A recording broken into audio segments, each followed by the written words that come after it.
தொழில்துறை அமைச்சரா கொடுத்தது மட்டும் இல்லாம தொழில் அதிகமா இருக்கிற இடத்துல ஒரு பொறுப்பு அமைச்சரா கொடுத்து அந்த மாவட்டத்தையும் நீங்க வளர்க்கணும் அப்படின்னு சொல்லி கொடுத்த எனது அண்ணன் முதலமைச்சர் விஜயன் அவர்களுக்கு ரொம்ப ரொம்ப நன்றி. உங்களுக்கே தெரியும், நாங்க 2 மாசத்துல பல விஷயங்கள் நம்ம கையை விட்டு எண்ணிக்கிட்டே போலாம். பல திட்டங்கள் வெறும் பேப்பர்ல அறிக்கையா மட்டும் இல்லாம நிறைய விஷயங்கள் பண்ணிட்டே இருக்கோம். அதுல ஒரு சில எடுத்துக்காட்டு கிருஷ்ணகிரி மாவட்டத்துக்கு பண்ண விஷயங்கள் நான் சொல்லணும்னு விருப்பப்படுறேன் இந்த நேரத்துல.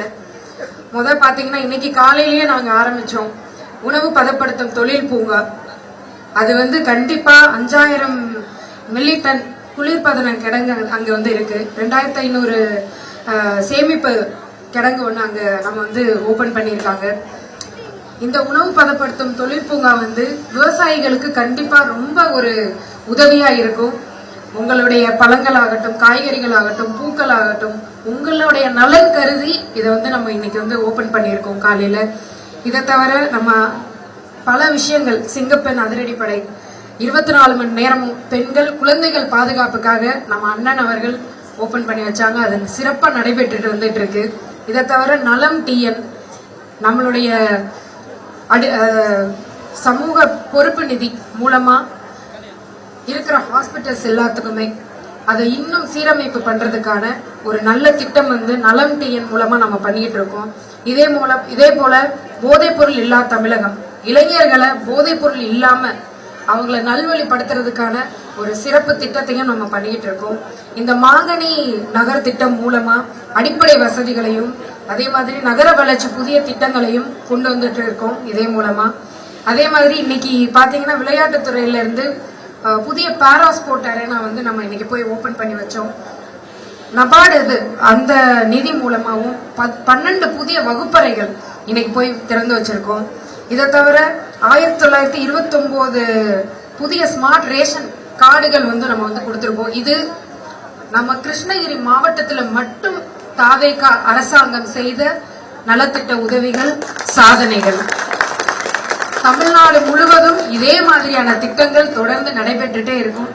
நம்மளுடைய அரசாங்கத்தோட 4 விஷயங்கள் என்ன அப்படின்னு பாத்தீங்கன்னா, விவசாயம், தொழில், சுற்றுச்சூழல், வேலை வாய்ப்பு. இந்த 4 பில்லரை கண்டிப்பா உயர்த்தி கொண்டு போகணுன்றது நம்ம தாவேகா அரசாங்கத்தோட முன்னுரிமையும் சரி, நம்மளுடைய அண்ணன் விஜயண்ணாவுடைய முன்னுரிமையும் சரி, அதை தான் எடுத்து நடத்திக்கிட்டு இருக்காங்க. அதே மாதிரி சமீப காலத்துல நீங்க பாத்தீங்கன்னா நிறைய தொழிற்சாலைகள்ல அம்மோனியா கசிவு, இந்த மாதிரியான பல விஷயங்கள் நடந்துகிட்டே இருக்கு. இதெல்லாம் தடுக்கிறதுக்கான நாங்க ஒரு சிஸ்டம் கொண்டு வந்துட்டு இருக்கோம். இன்னும் ஒரு சில நாட்கள்ல இந்த மாதிரி தொழிற்சாலைகள்ல எந்தவித ஒரு ஆக்சிடென்ட்டும் நடக்காம மக்கள் உயிர் எங்களுக்கு முக்கியம்ன்ற ஒரு விஷயத்த முன்னெடுத்து இவங்களுக்கான ஒரு தக்க ஒரு நடவடிக்கை எடுக்கக்கூடிய ஒரு சிறப்பு திட்டத்தை நாங்க கொண்டு வர போறோம். அந்த திட்டம் விரைவில் அனௌன்ஸ் பண்ணப்படும். அது மக்களாகிய உங்களுக்கும் பெருமையாகத்தான் இருக்கும்.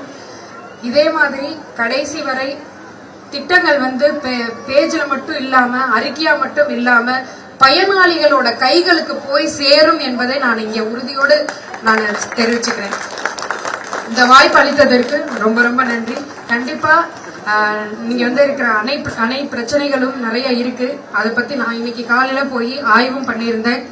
அங்க இருக்கிற பிரச்சனைகள் முழுமையா புரிந்துட்டு கண்டிப்பா விவசாயிகளோட நலனுக்காகவும்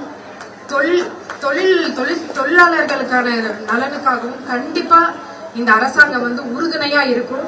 இதுக்கான நடவடிக்கைகள் மாவட்ட ஆட்சித்தலைவர்கள் மூலமாகவும் மீதி அரசாங்கத்தோட மூலமாகவும் கண்டிப்பாக இதுக்கான சிறப்பு நடவடிக்கை நாங்க எடுப்போம். அதுக்கான நடவடிக்கைகள் ஆல்ரெடி நிறைய முன்னேற்றம் நடந்திருக்கு. சிபிசிபி, என்ஜிடி அவங்க எல்லாம் இதுல நடவடிக்கை எடுத்துக்கிட்டு இருக்காங்க.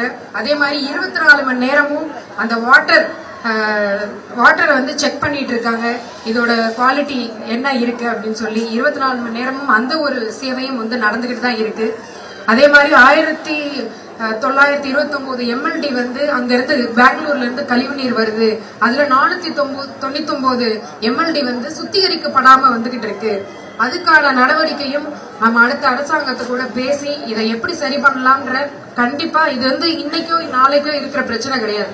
பல வருட காலமா இந்த பிரச்சனைகள் இருக்கு. நம்ம அரசாங்கம் கண்டிப்பா இதுக்கான ஒரு தீர்வு கண்டிப்பாக கொண்டு வரும். இதை நான் உறுதி அளிக்கிறேன்.